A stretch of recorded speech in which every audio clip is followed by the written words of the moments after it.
don't have a handout, we have handouts on both sides, on both counters, so you can grab one. Tonight, we're going to be dealing with Scientology. Does anybody know anything about Scientology? Tom Cruise. Yeah, okay. Tom Cruise. Anything else? Yep, Katie Holmes got away. Okay. L. Ron Hubbard. Yeah, okay. Sorry? They have a runway by Las Vegas, New Mexico. Yeah, and they have a massive compound here in New Mexico. Yeah, they bought up thousands and thousands of acres here. So Scientology, we're going to talk about that. It's honestly kind of like a lot of the cults that we see. Everybody knows about it, but nobody knows anything about it, you know? So we see it talked about on television. And in fact, you really don't have to be here tonight. There's about 8, 9 programs that you can watch now about Scientology. A lot of things are coming out. And here's the funny thing. The reason that you haven't heard a lot about them is one of the core tenets of their belief is if you disagree with us, we're going to sue you into oblivion. And that's what's happened. If anybody steps up and says, hey, I think what you're teaching is wrong, they send their, millions and billions of dollars against you with all their lawyers and they destroy you. And that's from L. Ron Hubbard's lips, and it's kind of part of the core tenets of the church. And it's amazing to see that now things are coming out and people are talking about this. And so here's the thing. You would think that Scientology is a lot bigger than it really is. As of 2019, we think that Scientology runs about 25,000 people who adhere to that. Not worldwide, that's in America. Worldwide, they may be 70, 100,000, something like that. Now they say they run anywhere between 5 million and 10 million people. But when they're doing surveys and statistics and people actually say, yes, I identify as that, it's way less than that. So here's what we're going to do. We're going to do this every week. We're going to spend a little time talking about the founder. We're going to spend a little bit of time talking about the things that kind of influenced them starting this. And then we're going to kind of take a little bit, we can't do a deep dive, but we're going to take a little bit of a dive into what are their core beliefs. And then we're going to end every time with how can we talk to them? How do we share the gospel with them? Because ultimately, like I said last week, we don't want to come in and just laugh and be like, haha, that's crazy, and move on. What we really want to be able to do is how can we speak to them in a way that really shows them who Jesus is. So let's spend a little time with L. Ron Hubbard. I'd like to tell you that he grew up in a cocoon and was just born evil. You don't see any of that in his early life. In fact, he had a very normal childhood. He was born in Tilden, Nebraska in 1911. His father was a naval officer. His mother was a teacher. In fact, his father was a highly decorated naval officer, had lots of high commands, was a pretty important dude. He lived in Helena, I took that out, but he lived in Helena, Montana for most of his childhood, lived on a farm, rode horses, pretty normal kind of guy. In the 1930s, he began writing science fiction. And this is pretty interesting, and this will come up later as we talk about Dianetics and Scientology. This is really interesting. When he wrote science fiction, he was paid by the word. And in the 1930s, they paid you a penny a word. And he was one of the most prolific science fiction writers. This guy could just sit down and write and write and write and write and write, and he would turn this stuff in, and he would make lots of money because he could just write. And so he got published really, really quickly, and he was writing all the time. In fact, he became pretty well known. He wrote under about 5 or 6 different pseudonyms in science fiction magazines in the 1930s and the 1940s. But it never really paid the bills. And so we'll talk about that more a little bit later. He had a short career in the Navy during World War II. And by short career, I mean he never lasted in any post. He was drummed out of several different positions. He tried 3 or 4 times to get in the Naval Academy. They wouldn't let him in. And then he kind of bounced around in the Navy. He'd get on a ship, and then he'd be there for a couple of months, and they'd get him off the ship because he was lazy. He was, he had this grandiose version of who he was and all this kind of thing. And now in his biography, the Scientology biography, I mean, this guy's Indiana Jones, Arnold Schwarzenegger, Sylvester Stallone, all rolled into one. There's nothing he didn't do. One of the things he talks about is he, graduated with high honors from George Washington University. He didn't. He actually flunked out of college. He had terrible grades. That he says that he was in the first class of nuclear physicists. He did take a class that talked about the burgeoning field of nuclear fission, but he was not a nuclear physicist. He was an explorer. He was an adventurer. He was this, he was that. Really what we see, and we're going to talk about this in a minute, is there's really two guys. Same thing with what you're going to see with Scientology. There's really kind of two belief systems going on at one time. But there's really two guys. The guy he really was, and the guy that he wanted everybody to believe that he was. And what happened for him is he kind of merged those two things, and he tried to be the guy that he wanted everybody to believe him to be. And that's kind of where all this stuff comes out of. He wrote a book called Excalibur in 1938. This is the precursor of Dianetics. Now, if you guys are my age or a little bit older, you remember on late night television, you would have that picture of the volcano, Dianetics, right? Do you remember that commercial? Like, it was on all the time. And so this book, Excalibur, that he wrote, was the precursor to the book Dianetics. And it's a pretty interesting deal. So when he wrote Excalibur, it came out of a near-death experience.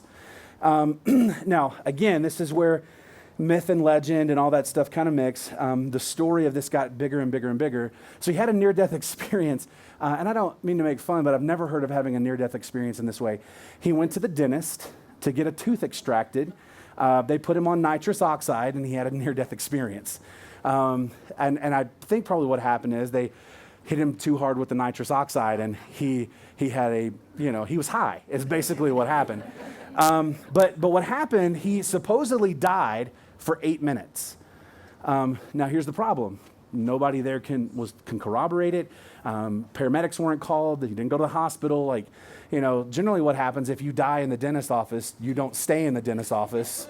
They take you to the hospital, and so then none of that happened. But he has this experience, and he dies for 8 minutes. And in that, and he never really clarifies how this happened or why it happened or who gave it to him, but he receives a message of great importance. And basically he says that, he gets this message, he goes home, he spends 6 days typing. He spends 6 days typing down this message that will become the book Excalibur. In fact, here's what he says, that it is the book, capital T-H-E. It is the book. And here's how's his explanation of Excalibur. He says, Excalibur would revolutionize everything, and it was somewhat more important and would have greater impact on people than the Bible. And I do love that description. It's somewhat more important. It's not completely more important. It's somewhat more important than the Bible. But that's his estimation. He's received this message, and this message is going to revolutionize everything that we think, everything that we feel, how we act. It's going to change everything. It's going to have more impact on people than the Bible. Well, he prints this. He gets this, masterwork together. He spent 6 days writing, and he starts pitching it. No publisher wanted to touch it. He went around and pitched it to all the major publishers. They looked at it and said, we don't want any part of it. Now, here's the crazy thing about this, is that he kind of just drops it. He just kind of walks away from it and goes right back into writing science fiction. Now, later on, when he comes back and rewrites Dianetics, and we'll talk about that in a minute, when that happens and kind of takes off, this Excalibur manuscript that he wrote becomes part of their mythology. And what I mean by that is it's like a religious artifact almost. It's like going and looking at the Sistine Chapel. This is the thing that started it all. And in the 1950s, he decided that the best thing to do would try to capitalize on his popularity, and he was hugely popular. We'll get into that in a minute. He decided to kind of capitalize on the popularity of Dianetics, and here's what he did. He released a deluxe special edition version of Excalibur. And so what he did is he took his manuscript and gold-plated it on the outside. That's what he said. Gold-plated it and locked it. It had a lock.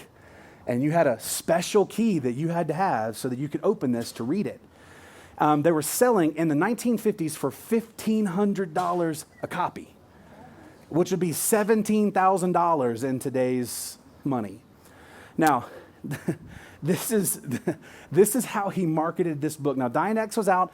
People were reading it. He was super popular. Here's what he said. Four out of the first 15 people that read this book went completely insane. His marketing materials. I'm like, weird flex, but okay. Like, I don't know that that's the kind of book I want to read. Hey, man, you need to read this book.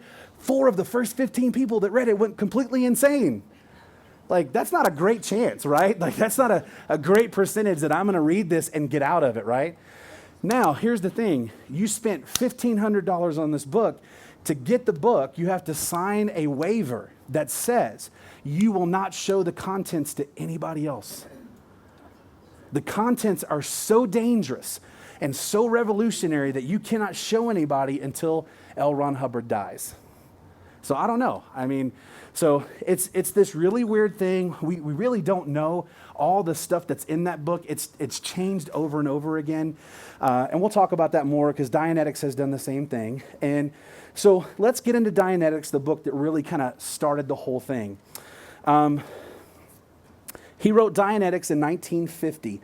Now, what I mean by writing Dianetics is he basically took the book that he had originally wrote and just changed some parts, added some parts, took out some parts. And I would like to say to make it more relatable, but it wasn't more relatable. But in the 1950s, he capitalized on some of his popularity. Again, he was writing science fiction. And the crazy thing is he had some really good friends in science fiction that we would know if you've heard the name Isaac Asimov, right? He and L. Ron Hubbard were really good friends. They both wrote science fiction. Robert Heinlein, if you remember Robert Heinlein, a lot of science fiction movies and books he wrote and kind of inspired things. They were all contemporaries and good friends. Well, what he decided to do was repackage this as a self-help tool. That's really what Dianetics kind of presents itself to be. It basically comes to you and says this. Do you have problems in your life? Do you wish that you had more control over your life? Do you wish your life was going better? We have a system that can teach you very clear principles and how to take control of your life and deal with the emotional, physical, and spiritual problems that you're having. Now, if you heard that, would that be something you might be interested in? Now, I want you to think about this. In the 1950s, can you think of anything that was going on in the world that might cause people to have strain and emotional problems and fear? Can you think of anything? Cold War. Coming out of World War II, and now we're going into another war. I mean, this is, scary times. And so basically, he publishes it as a book of psychology. Now, it's funny because he hates psychology. If you remember, Tom Cruise had that famous rant on the Today Show and just yelling about psychology, and he hates psychiatrists and nobody should do it. It's terrible, right? But this is how he promoted it. He promoted it as a book of psychology to help you understand the cause and the cure for nervous tension in your life. The term that we would use today would be called anxiety. Are you anxious? Do you have stress? Is it hard for you to get to sleep at night? Let me give you a cause and a cure for your anxiety. So he was just capitalizing on what was happening in the world at that time, and he's created this new technology. That's what he calls it. It's a new technology on how to deal with the nervous tension and the things that are going on in your life. It was immediately rejected and panned by doctors and psychiatrists. George. You mentioning that, I was just watching something on it today. When Tom Cruise and Nicole Kidman were in England doing a movie together, Scientology, the organization was upset because he wasn't speaking to them while he was over there. And when Nicole Kidman and him got married, they got even more upset because her father in Australia is a psychiatrist. Right. And Yeah. they tried to break up that marriage. They finally infiltrated and broke up the marriage. Yeah. So they basically rejected and panned it for a lot of reasons. One, they said that, it's not based on science, and it's not. It purported itself to be a book of science. It's not based on psychology, but they said it has a lot of cliches in it, and that just kind of common sense wisdom with complete and utter nonsense. That was the review of one of the psychological community in the 1950s. Common sense wisdom and complete and utter nonsense. And so here's fundamentally kind of what he's teaching here when he talks about it. He says, all life is motivated by one command: to survive. That all of us are driven by one thing, and it's to survive. And he promised techniques to limit and control the problems in your life. That he would give you skills, he would give you things to limit the mess in your life and create a healthier life. And later on, he doesn't do it a lot here, but later on, as we bring in Scientology, he promises that he will unlock your hidden potential to where you actually have the power to heal yourself. And so there's techniques and then power. And honestly, you can see why people are attracted to it. Now, here's why it blew up. It was rejected by doctors and psychiatrists, but he went to science fiction, went back to what he knows.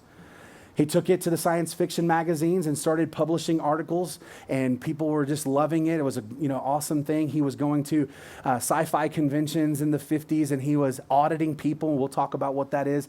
He was practicing this stuff at the sci-fi conventions, and really he was just preying on people who were already kind of predisposed to be like, oh, this is new technology. This is sci-fi stuff. This is really awesome. And that's what he did. And then here's what happened. It was a huge success. In 4 months, he sold 55,000 copies in 1950. In fact, there were weeks when he was selling 4,000 copies a week of his book. It just blew up. And the crazy thing, and this is going to be, and we'll talk about this in a second, this is kind of the flow that we see. I mean, this thing just blows up, and he kind of gets this fame and money and power that he's been looking for, and he's robbing this stuff blind. They're talking about that they were taking in 80, 90, 100 grand a week in 1950. And they would look at the end of the month and it would say, we took in 90 grand, but we only have 12 grand in the bank. Where did it go? Well, it went into his pocket. And crazy enough, it blows up, massive success, and then it almost collapses. Dianetics almost collapses in 1952, and man, I wish that it would have. What happened is, as he was going around, he tried to build this model where he would say, okay, I'm going to come into your town, I'm going to do a presentation, you guys can buy my book, and I will take one of you, and you guys will be my representative, and you can start your own group. And that's what happened. And as all these things do, the people that started a group began to go, hey, why do I need you? I can just teach what you're doing, and I can make money here, and I don't need you. And that's what happened. And all these groups started popping up, and they're having different leaders. And in fact, there was a guy that joined him and started working with him that took over all the copyrights of Dianetics. And so now we have where this thing is crumbling. They're losing money, and these things are splintering off. And so Dianetics almost collapses.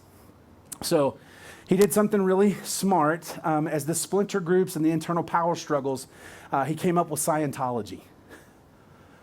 A year later, in 1953, as he's struggling to gain control and keep control, he comes up with this new revelation called Scientology. And he did that and launched that so that he could regain control. And basically what he did is created a multi-level marketing scheme, and we'll talk about that in just a minute. Actually, it's more like a McDonald's franchise.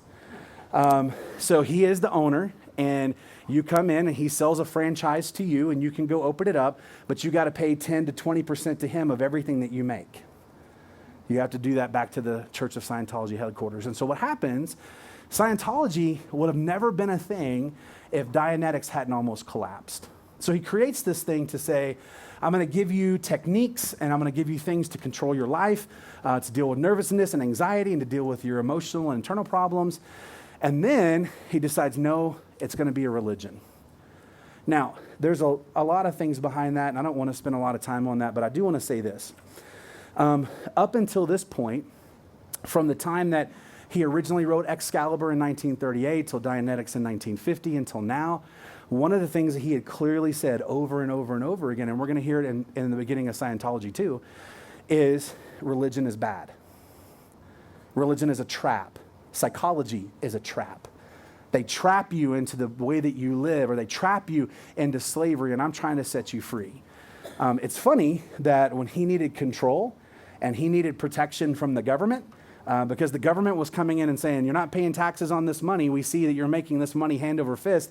You're not paying taxes on it. And he was like, oh yeah, we're a church now. We're a church now. So in 1953, he comes up with Scientology and changes kind of the whole thing.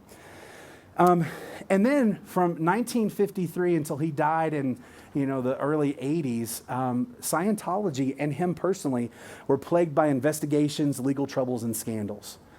And here's the thing. I could spend a lot of time, and it's not helpful, but I could spend a lot of time talking about how bad he was. This was a really bad guy.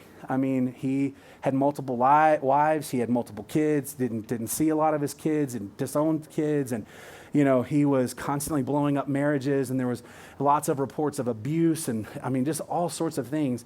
But ultimately what happened is he did everything he could do to keep control over Scientology and over Dianetics, and the reason is because they made money.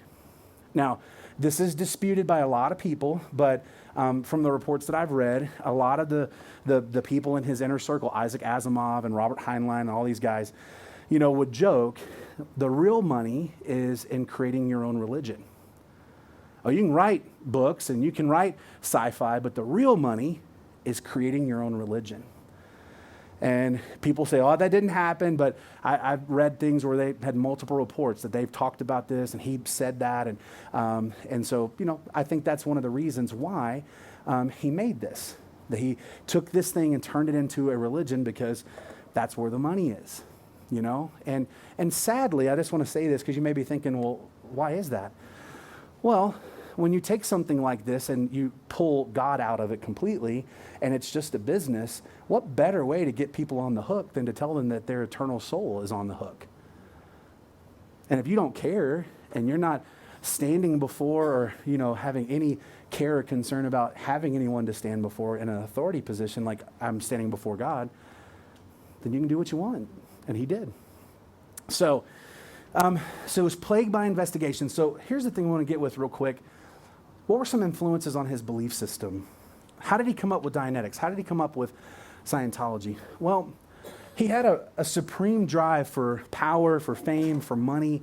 He had this grandiose idea of who he was and who he should be, and that never worked out in his life, ever. He started writing science fiction, and he was great at it. This guy could churn stuff out left and right, and he did well, but he didn't blow up. He wasn't Isaac Asimov. He wasn't Robert Heinlein. He wasn't these guys that major motion pictures are made off their books and their stuff. Wasn't that guy. In fact, one of the things that we see is in his first marriage, they never had enough money. And so he's just constantly writing and constantly writing and constantly writing, trying to keep up with rent. He goes to join the Navy like his dad, and we kind of talked about that a little bit. This guy was a washout. One of the things they talked about is they gave this guy a command. He couldn't even get the boat out of the harbor. He couldn't, and he wasn't even driving. He couldn't even tell anybody how to back the boat out of the harbor to get it out of the harbor. If you're going to captain a boat, you got to get it out of the harbor, right? He just never was the person that he thought he was. Said that he, on one of the, not only that, but he went out to test firing on a sub, and he shot out sub. Yeah, there was a lot of things. Yeah, there was a lot of things.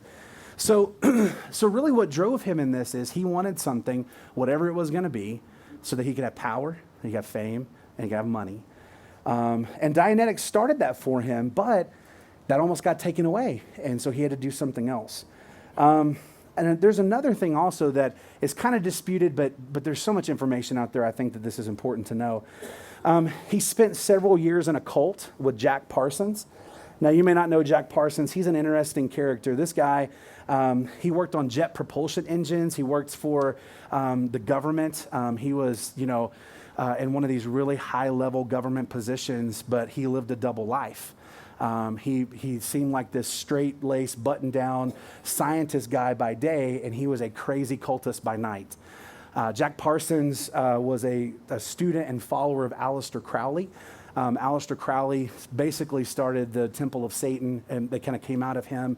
But he had a cult in England and in America, and Jack Parsons followed him, and L. Ron Hubbard became kind of follower of him. And the crazy thing about this, he spent years in this cult, and this cult followed Aleister's teaching, but also they mixed sex, astral projection, New Age stuff, atheism, and Satanism. I mean, it's like, how do you fit all those things together? But they did. And it was a pretty weird scenario. And when he came out of this is kind of when he started writing Excalibur and Dianetics and all this kind of stuff. So that's kind of where this stuff comes from. And so I want to prepare you as we start to dive into Dianetics and Scientology. I'm only going to be able to give you a very kind of shallow view of this, but I promise you, your brain's going to hurt, okay? A lot of what you're going to hear makes no sense. No sense. It's word salad. It's just words thrown together, and it's like, oh, here you go. And like, that makes no sense. Really? I guess you're just not smart enough to know what it is. So if you find yourself going, I don't understand this, you're in good company, because a lot of people don't. So what is Dianetics? And this is from their website. This is from their materials. I'm letting them explain themselves, and I'll deal with this in a minute. But Dianetics is a methodology which can help alleviate unwanted sensations and emotions, irrational fears, and psychosomatic illnesses which are caused or aggravated by mental stress. Now, one of the core tenets that they believe is that any sickness that you have in your life, if your eyes are bad, if your heart's bad, if you're too short, if you're too heavy, whatever it is, that's all in your mind. And if you can unlock your mind, you can heal your body and make yourself whatever you want to be. But check this out. Listen to what it says. Alleviate unwanted sensations and emotions. Anybody would like that to stop in their life? Irrational fears and psychosomatic illnesses. All of this stuff is aggravated by mental stress, right? Okay. Give me some of that. Help me deal with this stuff in my life. And so that's what Dianetics is. Now, Scientology is the religion part to take on top of this, and we'll kind of get that in a minute.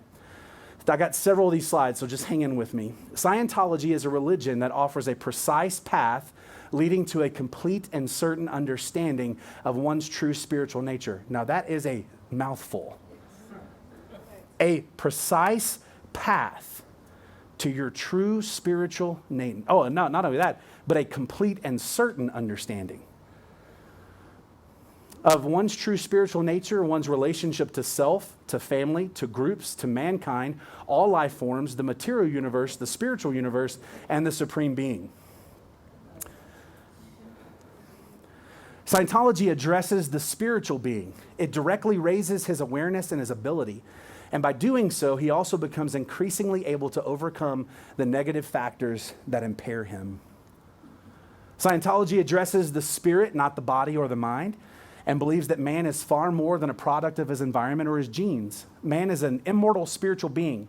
His experience extends well beyond a single lifetime. His capabilities are unlimited, even if they're not presently realized. Scientology further holds man to be basically good, and that his spiritual salvation depends upon himself, his fellows, and his attainment of brotherhood with the universe, whatever that means. And they don't explain that. Scientology is not a dogmatic religion in which one is asked to accept anything on faith alone. On the contrary, one discovers for oneself that the principles of Scientology are true by applying its principles and observing or experiencing the results. The ultimate goal of Scientology is true spiritual enlightenment and freedom for all. Now, if that was true, they're not true. In fact, what happens is no spiritual enlightenment and slavery for people who are in Scientology. So, what does Dianetics and Scientology teach? So let me see if I can explain this, and we're going to work through this kind of side by side, or as we work through. Dianetics and Scientology kind of work together. Dianetics is the first part, Scientology is the second part, okay? So put a pin there for that, right? Dianetics the first part, Scientology second part. Here are some core beliefs of Scientology. Thetans created all things. Now, I'm going to explain what the Thetan is in just a second, but Thetans created all things. Now, they also say that there is a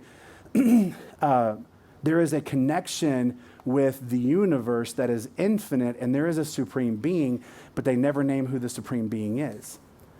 But the supreme being that creates all things are Thetans, and you'll find out in a minute that you're a Thetan. So it's really weird, because when you're talking or connecting to the spirit supreme being, you're basically connecting to yourself. So Thetans created all things. We are the supreme being. There are 3 parts of man. And the 3 parts of man is the body and the mind. They're kind of the same thing. Scientology hates the body and it hates your mind. Your body is just a meat sack. It's not you. It's worthless. There's nothing about the body that's good. It traps us. It's not good. And our mind is even worse. Our mind is basically like a hard drive. It just stores data and information from all of our lifetimes, all of our past lifetimes that we've lived, and that's what's causing the trauma inside of us and in our life. And so what we really need to get to is the Thetan part of us, which is the spirit. It's the spirit. The spirit should be in control of your body and your mind. In fact, what they say is that what we want to get to is actually separating us from our body and our mind, just so we can be our Thetan spirit. That our Thetan spirit is connected to our body and mind by a thin little cord. And so what we want to do is get rid of all this bad stuff and focus on the good stuff, the spirit. And here's the deal. Every Thetan, every person who is a Thetan and goes back to being a Thetan, you are the supreme being. You have control over matter, energy, space, and time. Thetans are the ones who created everything. We created all these kind of things. And once we go back and reach that level, then we can go back and manipulate those things and change those things. And of course, he says that they possess infinite capabilities that we just haven't unlocked yet. And so one of the ways they sell this to you is there's infinite potential, infinite power inside of you that if we can unlock, you can change everything in your life. You can make money by thinking about it. You can change your hair color. You can change your eye color. You can cure cancer.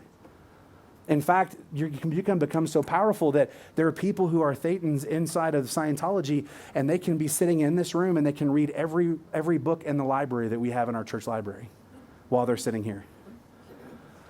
One lady who was a Thetan said that she would visit her parents in Texas. She would go visit them while her body was in Washington, D.C.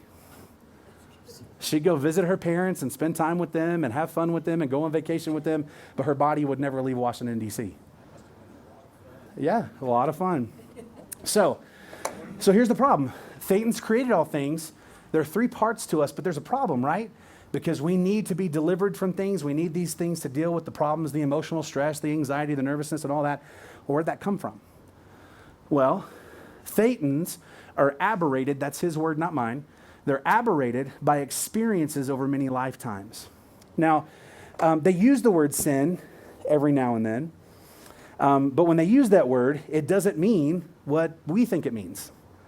It's not sin as in rebelling against God's plan or sin that we've committed. It's this idea that we're not living to our true self. And because of the age that we live in and the world that we live in and the influences that we have, we constantly go back to our body. We constantly listen to our mind.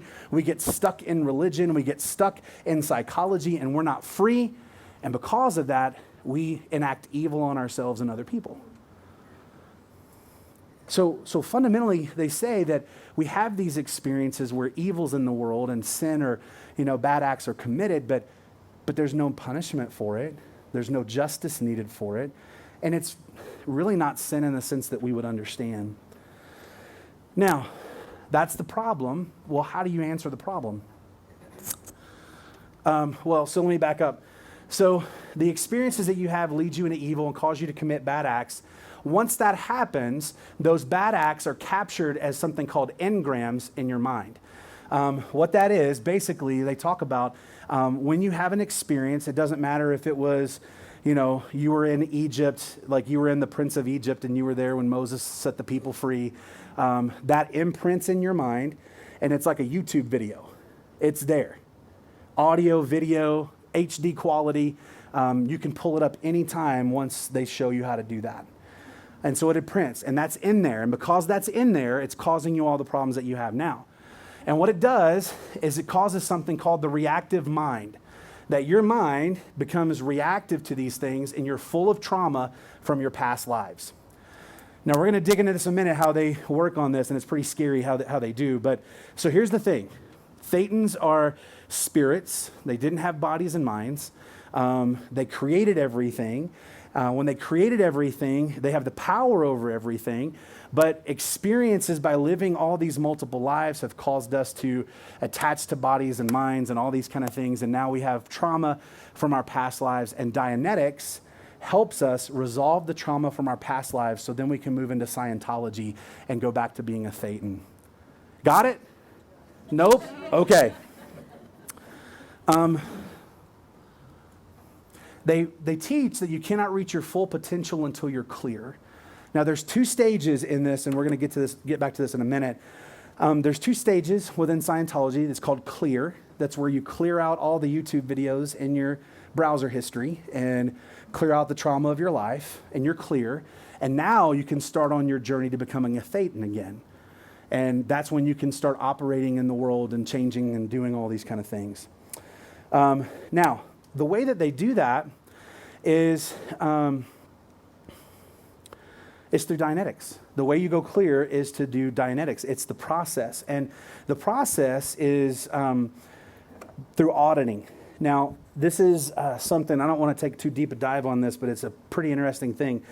You can pay for this. You have to pay for this individually. And if you show up on a Sunday, they actually do have services on Sunday. If you show up on Sunday, they do this with the entire church together. So here's what auditing is. Auditing is you sit down with someone who's been trained in this, and I'm going to show you the meter they use in just a minute. It's called an e-meter. They hook you up to the e-meter. It measures your trauma, and as they start talking about things and asking you questions like, who were you in a past life? Have you ever raped somebody? Have you committed genocide? Were you a galactic overlord in the galactic empire? You know, who were you? If there's a reaction, they know, there it is. Let's talk about that. Those things are recorded, they're transcribed, and they're kept in your file. You're required to do multiple hours of auditing. And so what happens is you get into this situation, it's kind of like confession. It starts off with, tell me everything you've done. Tell me things that you're not proud of. Tell me things that you've regretted. And then we go to the next stage. Tell me who you were in a past life. Tell me what you did. Tell me how you felt about it.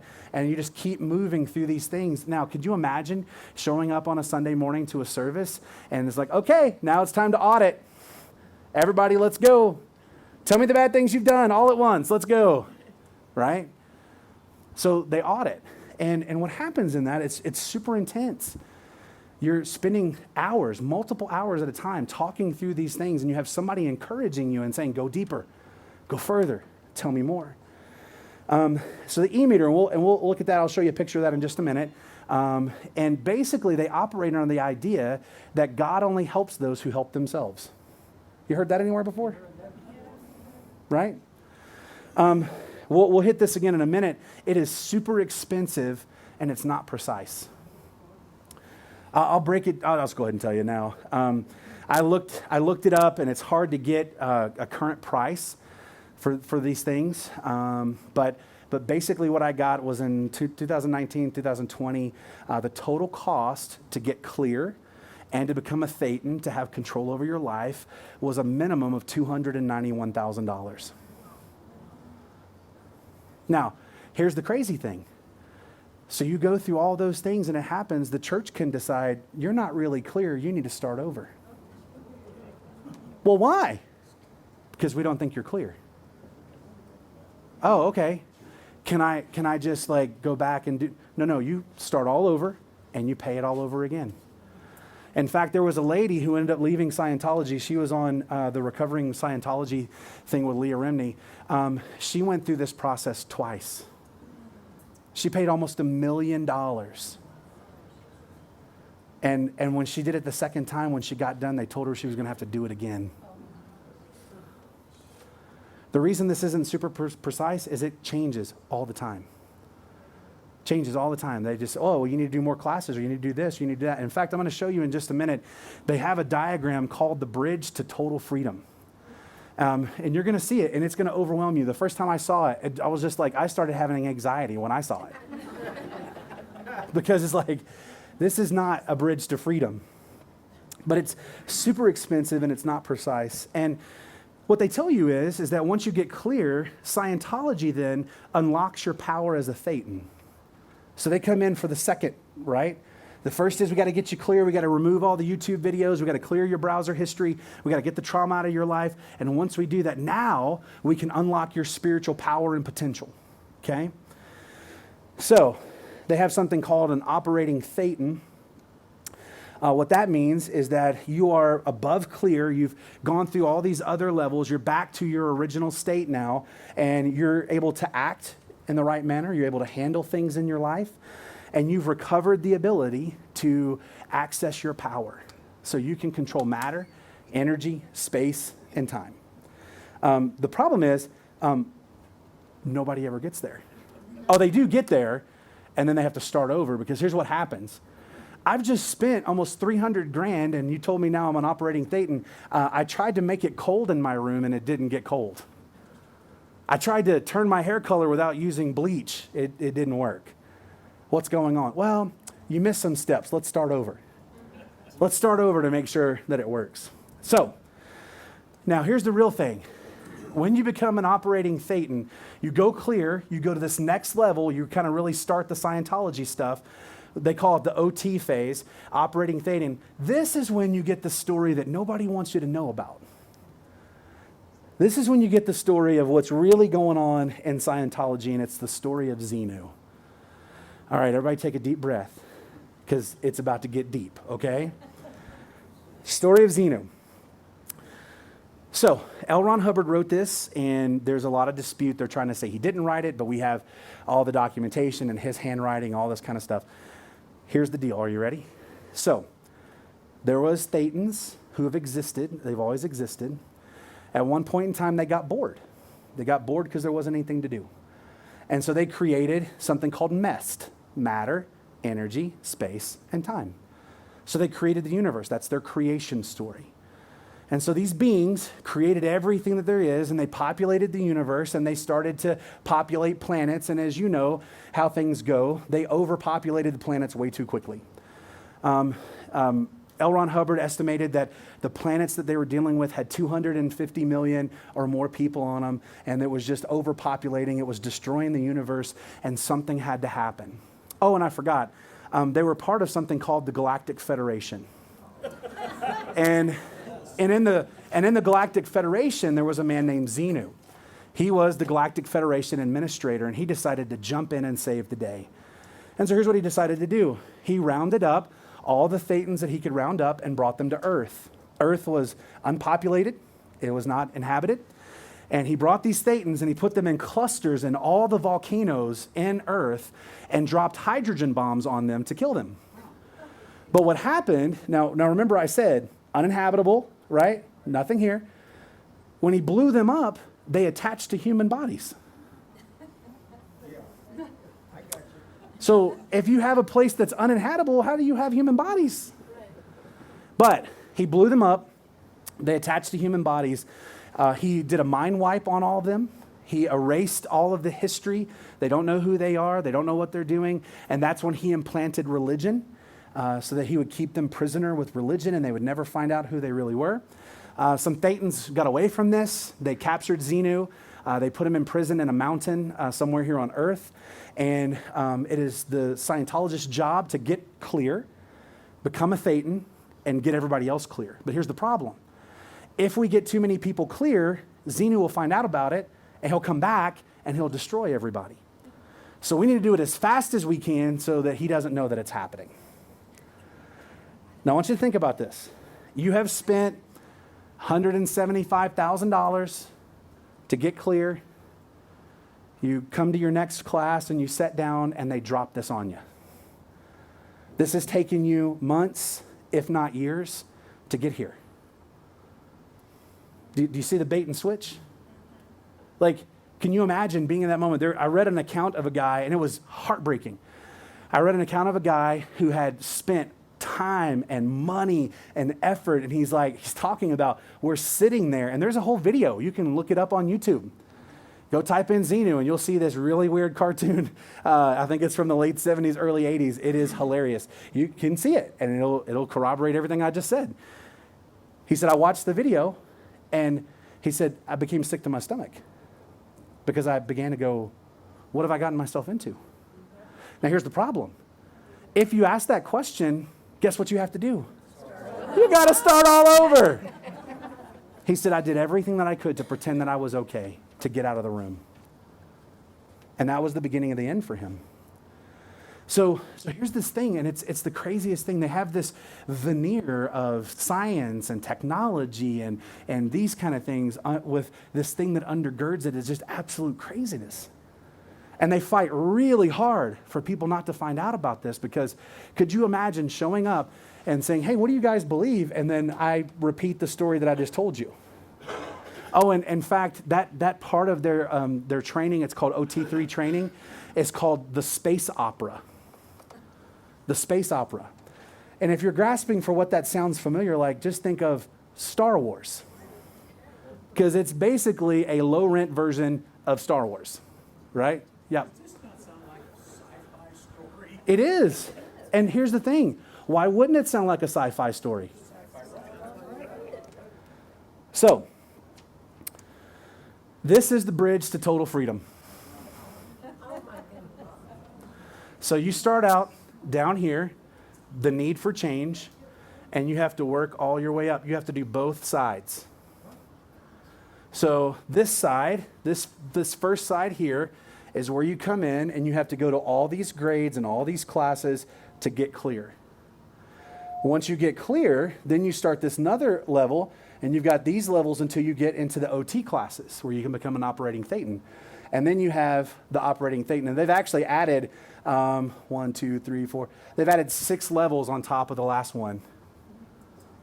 Oh, and I forgot the other side, the left side, you have to learn how to audit as well and do all of those things. And guess what? You have to pay for all that.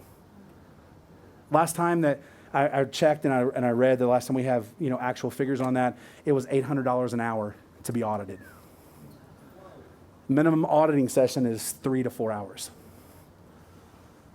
Well, I'm glad I don't have one. This is the e-meter. This is what they set down in front of you. You hold these paddles. They turn it on, and basically how it works is it runs an electric charge to your hands, very low, but any kind of fluctuation in heart rate or anything like that's going to register. But there's nothing scientific about this. They see a wiggle. Oh, what were you thinking of there?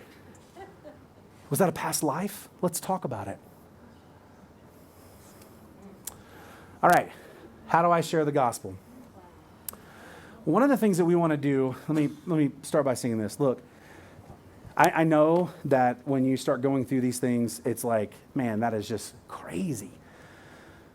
One of the things that we have to really be careful about when we come to anyone, Scientologist or anybody, we have to be willing to listen to what they believe. We've got to create a bridge between us and them, because like every other cult, they have been predisposed to believe that you're going to laugh at them, you're going to make fun of them, you're not going to listen to them. And so look, sometimes you're just going to have to bite your lip and listen to what they say. And the reason that you need to do that is because it gives you insight on how better to share the gospel with them. But I picked just a couple of things that I think are pretty valid, that, because the problem is they spend so much time on themselves that they're not thinking about the doctrinal structure or the belief system that they're in. Because that's the way it's supposed to be. We hook you in with, you're going to fix yourself.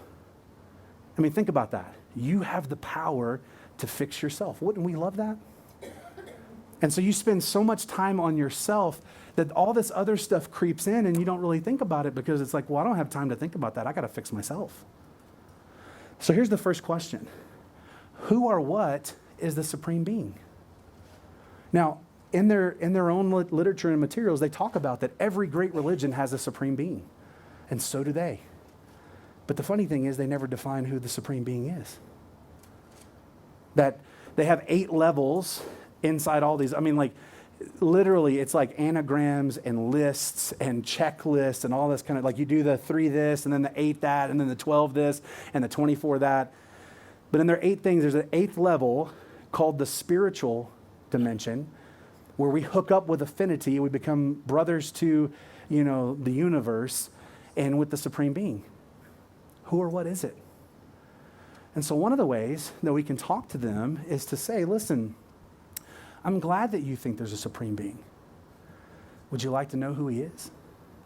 Do what Paul did in Acts chapter 17. They're much like the people in Athens. Athens, they had shrines to all the gods, even one to the unknown God.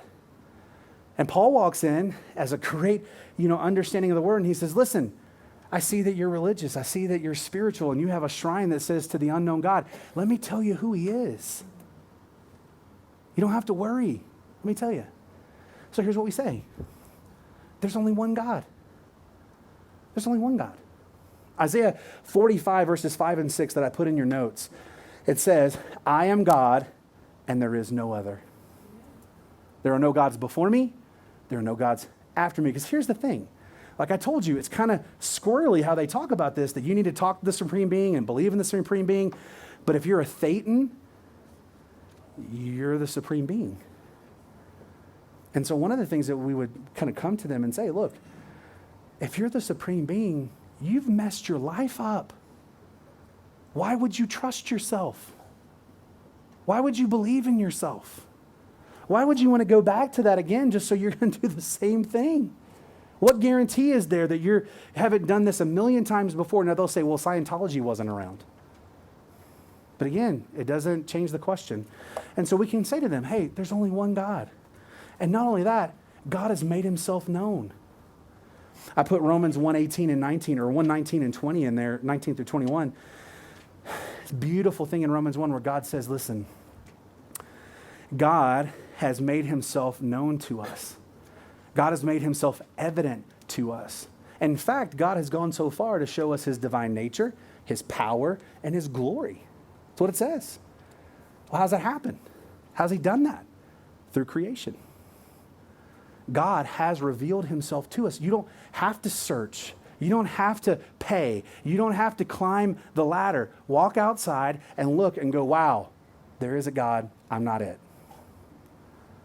So one of the things that we need to do, and this is a lot of these are going to be common to these, but especially here, think about it. Can you think about how crazy it would be to come to a place where you recognize that you're the Supreme Being? You're the Supreme Being. You're in charge. Does that make you feel better or worse? Here's another question. If man is basically good, how do you explain all the evil? How do you explain it? See, this is ultimately the atheist dilemma, because the atheist will come to us and say, well, if God is good and God's all powerful and God's all knowing and God's all loving, how do you explain the evil? Simple, humans. But here's the problem with Scientology. If you're the Supreme Being, if you have the power over all things, and you are basically good, why is there evil? And if there's evil because of who you are and what you do, you're a pretty bad Supreme Being. You're the Supreme Being that everybody talks about. Well, if there's evil in the world, God can't be loving, and God can't be all-knowing, and God can't be all-powerful. No. So we can come to them and say, listen, you're right. There is evil in the world. There is sin in the world. And here's the answer. It's not that man's basically good. It's that we're not. We come to them and say, yeah, we have a problem with sin. We inherited a sin nature from Adam. Now, in their writings, they will tell you that our nature is not corrupted by sin. That's why they say we're basically good and we can do spiritual things and we can do all this kind of stuff. And it's like, okay, if that's true, why haven't you changed before now? If you have the power to change, why haven't you changed? Well, here's the reason. You've inherited a sin nature from Adam. Romans 5:12, I put in your notes. Through one man's sin, death entered into all the world and spread to all men because all have sinned. Another reason that there's evil in the world. We suppress the truth about God. Listen, I mean, here's so many things that I don't think he really meant to build in, but there's so many points that we can go to and say, you're right. You're right. You do suppress things. You're right. You do have a flawed view of how things are going. You're right. We need to correct that, but here's the problem. It's not past lives. It's not your, YouTube video in your head. It's that you suppress the truth that there is God. You suppress the truth that there is one God who has revealed himself to us, that has a plan for your life, and you've rebelled against that plan. Romans 1:18. We suppress the truth of God in our unrighteousness, and God's wrath rests on us. Oh, and here's another one. We live in rebellion, storing up wrath. Why do you have trauma in your life? Why do you have anxiety in your life? Why do you have stress in your life? Well, there's a lot of factors that go into that, but one of the factors is because of sin. Sin you've committed, sin that people have committed against you, sin that's just in the world and the effects of sin in the world. Listen, we have great answers to the questions that they're posing. How about this one? If this is the truth, why is so much of it hidden? Why do you got to go to class? Why do you got to pay for it? Why do we hold back the truth of who Zeno is until you've spent $200,000 and years of your life? If this is the truth, why isn't it free? Now they'll say, well, wait a second. You guys charge for Bibles. Yeah, you can get a Bible for $15 or less, unless you want a real fancy leather one, $75. I'll take $75 over $300,000 any day. And here's the deal. If you can't afford a Bible, we'll give you one. So if this is the truth, why is so much of it hidden? And one of the questions that we have to ask is, how do you know it's true? People don't mind asking us, how do you know it's true? How can you verify it? So one of the questions that you would ask them is this: how do you know that what he saw is what he saw? See, we can take people, and you should never be afraid of this. You can take people and say the Bible stacks up against any book. In fact, it is greater than any book, because there are so many things in the Bible that you can go search out and find that it's true. One of the reasons I love that God did what he did the way that he did it is people always say, well, why did he do it then? And why did he do it now? Well, he did it at a time when people were writing down the history of events. And so what happened is he did it in a time when people would see it happen. He did it in places that people would see it happen, and they wrote it down. I can't go back 75 million years ago to the Galactic Federation where Xenu was and figure that out. But I know where Jericho was. And I know where, Athens is, and I know all the places in the Bible. And so here's what we say. How do you know that's true? That's not offensive. Now, they may get offended, but that's not offensive. Hey, if this is what you believe, help me understand how you know it's true. Now, remember, they spent a lot of time in their materials talking about, we don't require you to have faith in anything, but here's the problem. They require you to have faith in everything. You have to have faith that L. Ron Hubbard heard from Xenu or whoever, whoever this came from, and that he wrote it down correctly. Oh, by the way, he changed it multiple times while he was writing it. And they continue to change it.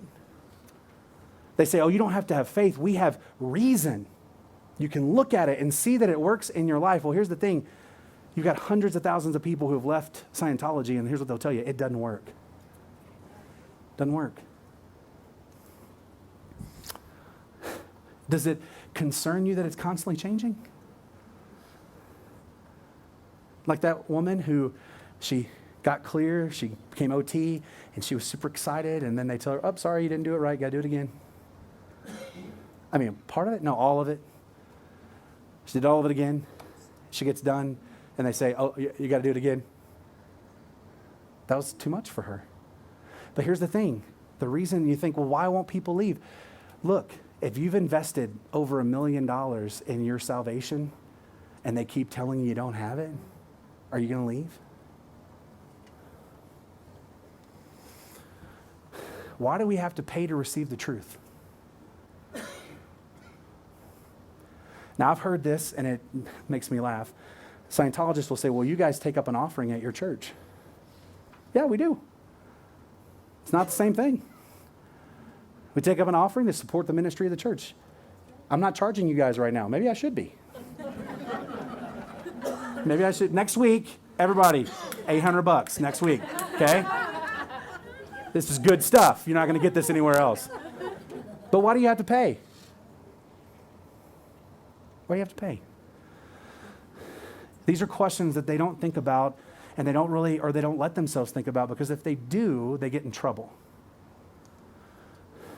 And then here's the thing, it's not a question, it's a statement. So, you're okay that your survival depends on you? That's what the whole thing is based around, you. You being smart enough and having enough money and having enough time and having enough energy and keep on going. So here's one of the things that we should ask them. What will you give in exchange for your soul? Because they talk about the Thetan being the spirit, or our terminology would be the soul. How much does it cost? Notice the bridge to truth and the bridge to freedom doesn't have numbers on there, because the cost always changes. And so the question is, how much is enough? And one of the things that I would follow up with, and I say this all the time, because basically what they're dealing with is works-based salvation. I do enough stuff to outweigh my bad stuff, and I'll be okay. And so here's a question. This is not to be offensive, but it's just a question. How many good works do you need to do to offset a lie? Oh, and so since you continually lie, how do you deal with the fact that you're continually lying? Oh, and how do you deal with the effects of the lies that you've told? How many good works do you do? So what we would tell them is it good news to you that God does not accept good works for salvation? Is that good news to you? Is it good news to you that God doesn't ask you to work for your salvation? In fact, here's what we tell them. God did for you what you could not do for yourself. 2 Corinthians 5:21. God made him who knew no sin to be sin on our behalf, that we might become the righteousness of God in Christ. Can you imagine the freedom and the peace that we could give to someone in Scientology when we say, God has done for you what you can't do for yourself? Would you like to stop getting audited? Would you like to stop paying money? Would you like to be free? There's a bridge that you can walk over to be free. It's called the cross. God did for you what you can't do for yourself. God paid your debt. God set you free. God forgave you, and he made you new. Everything that you want in Scientology can only be found in Jesus. So, I know that's a lot. Any questions, any comments before we go? Yes. Are you saying it right? T-A-T-T-A-N? Thetan. And it sounds like Satan to me. Yeah. Sure. Yeah?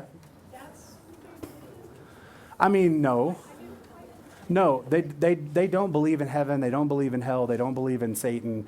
They don't believe in any of that kind of stuff. The Thetan, that's just their name for the spirit. Who we were before we had bodies. okay, thank you. Yep.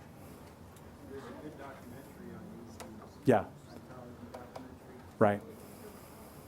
Okay? Is there a hierarchy of supreme being Oh. or all supreme beings?